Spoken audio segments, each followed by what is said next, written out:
Muhammad's up. He's still at it, man. He's Muhammad. I just read through your question, and this is precisely why I got out of dealing with real estate agents. I got out of the realtor marketing because of very specifically what you're dealing with, man. That's exactly what I found. The I'm not going to read through the whole question, guys, because you all can read. But Muhammad's basically saying that he's still working on the video email system to generate prospects and leads for his own agency, and he's in the real estate industry. That's who his target market is, and he's been having a lot of trouble with landing clients. And again, this is precisely why I got out of dealing with realtors, because the problem is, even if you can show them that what they're saying, like what you're claiming here, is that like the one guy says that none of his leads come from online, like, and then the other person, which is a lady, is saying that it's all through word of mouth. But you can prove that there is a lot of traffic on those keywords in your area, and that in their area, excuse me. Then my point is, you just said at the end of this second or this other paragraph, you say, and she acknowledged it, but she still ain't convinced. That's the problem though, Muhammad. That's what I'm saying. Like, you're trying to make 2 sales per prospect right now. The first sale is convincing them that they need you. Then you have to sell them on whatever service it is that you're selling them. So you're doing twice the amount of work, because you're dealing with people that don't understand why online marketing is important. And so you're having to sell them on the idea before you even pitch them on your services. Does that make sense? So you have to make 2 sales. That's why, dude, drop those, man. When you catch that kind of resistance from somebody, like, honestly, I'm not in the convincing business. Like, that's why, I want to talk to people that get it, that understand. And yes, you have to sort through a lot of, sand to find the gems occasionally. I get that. But you ought to have some sort of qualification process in place that eliminates those people that are just disinterested from the get-go. Because you're gonna waste so much mental capital and energy on trying to convince these people, and it's like banging your head against the wall. You won't make it anywhere with them. And even if you do convince them that they need you, and then convince them or make the sale to them for whatever services it is, those people, because they had to be convinced, they always have that skepticism. There's always that doubt that follows them around about whether they made the right decision. And they will be the most pain in the ass clients you ever have. They will contact you for every single slight ranking drop or dip or anything, all that kind of stuff. And so, to be honest with you, man, I wouldn't tell you to just scrap that industry altogether, because I know you've put a lot of work into it. But what I would suggest doing is having some sort of gateway in place that would qualify or disqualify people by checking their engagement level. Unfortunately, you're not in the mastermind right now. I know that you're planning on coming back when you can. And so the content will be there. The training will be there when you do come back. But, I'm telling you this from firsthand experience, because recently, over the last few months, we've been working on various prospecting angles, and had a lot of really good results with getting people to a specific point. But, and I was putting a lot of those prospects into a funnel through an action that they took, but it wasn't qualifying them enough. So I can completely relate to what you're dealing with right now, because we made like over 220 phone calls, cold calls out. Well, they weren't totally cold, because the people were at least exposed to the brand, our brand and our offer. But we were trying to force the sale too quickly. And because of that, we only made 3 sales out of like 220 phone calls. It was absolutely terrible. So I went back to the drawing board, and that's what I'm working on now, is various other prospecting funnels so that we can test or gauge their interest level before they get added into our like ecosystem or our sales funnel, our pipeline. Okay. Does that make sense? And that's what I would recommend that you do, perhaps, is try to figure out a way to judge engagement a little bit more.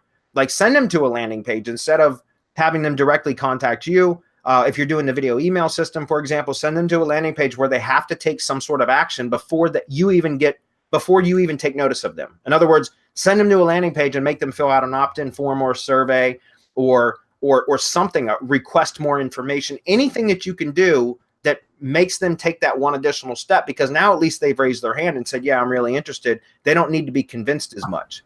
And if you can automate that, whether it's a white paper, a free report, a video that's behind an opt-in or something like that, that can educate them about what it is that you have to offer before you start contacting them. Because again, if you can pique their interest and they're still interested after seeing what the offer is about, then you don't have to convince them. You don't have to make 2 sales per prospect. You only have to make 1, because they already understand the importance.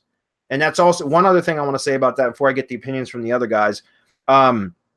Is that's another reason why one of the things I like to do is look for prospects that I target that are already spending money, right? That are already spending money on online marketing. Realtors, I know they spend a shit ton of money on business cards with their face on it, real estate signs with their face on it, everything with their face on, billboards with their face on it, shopping carts at the grocery stores with their face on it.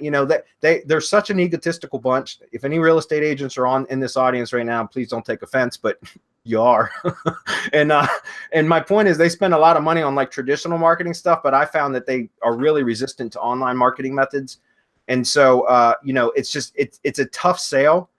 And there will be a few that get it, but you have to set up some sort of like automated filtering system so that you're not spinning your wheels, wasting your time dealing with a lot of people that you have to sell twice before you ever make $1. Does that make sense? So what do you guys think? Go ahead.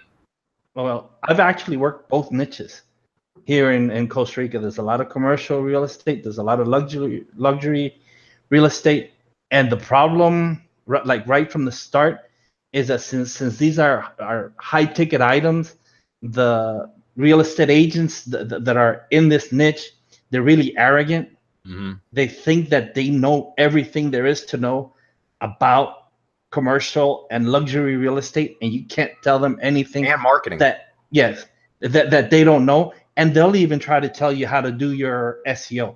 I've had clients in these niches, and I fired clients in this niche because I couldn't handle it. I can't handle someone telling me what to do. It would be like me going to get operated on and telling the doctor how to do the operation, right? So if you're running into that, if you're running into people that are doing that, get away. If you're running into that much resistance, then they already know everything. How can you tell someone who knows everything that they don't know everything? Because they know everything. Yeah. So I know that you put a lot of time and effort into this real estate deal, and you've done a lot. But it's difficult to crack. These people, they know what they know, and it's really difficult getting them to understand that they don't really know what you know. Yeah. Adam, I heard you trying to chime in. Yeah, definitely. This is kind of a combination. First of all, full disclosure, haven't worked in this niche, so can't say if this would work, but I think this is a good idea to add on. And Bradley, it basically goes with what you were saying about having a better qualification process or disqualification process. You're trying to get people like this away from you so that the people come to you that you do want. And Chris mentioned this, I think it was in the Mastermind newsletter, I forget exactly, but I think is it Dean Jackson and the 9-word email? Chris, I don't know if you're still on, but basically engaging people with the goal of getting them to explain themselves to you, giving them something up front as well too, instead of just trying to sell them and convince them. Maybe your outreach gives them some sort of free whatever, that depends on your niche, it, you figure out what that is, and then start asking them questions and let them, reveal what it is they need help with. So you can do that automatically. You can do that one-on-one, but getting to the point where they're talking to you and you aren't having to hunt them down. Because like Bradley and Marco said, like you're dealing with the people who you have to sell, and you don't want to be in that situation. Yeah. Yeah. If you got to sell somebody twice, man, it's you're doing twice as much work, and they'll never be.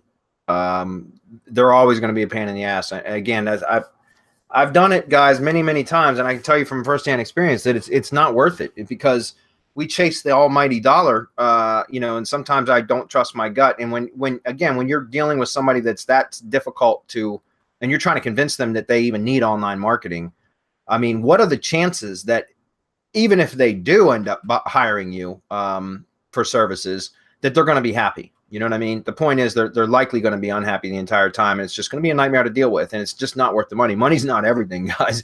There's other, Muhammad, I don't recommend just dropping the niche altogether. I mean, I did, but I'm not telling you to do that. But what I would say is you might want to go back to thinking about how to create some automated systems that can help to funnel some of these people away from you that really are truly disinterested to begin with, so that you're not wasting your time, because that is so discouraging, man, to just, be banging your head against the wall and not making progress. And that's what it sounds like you're doing. So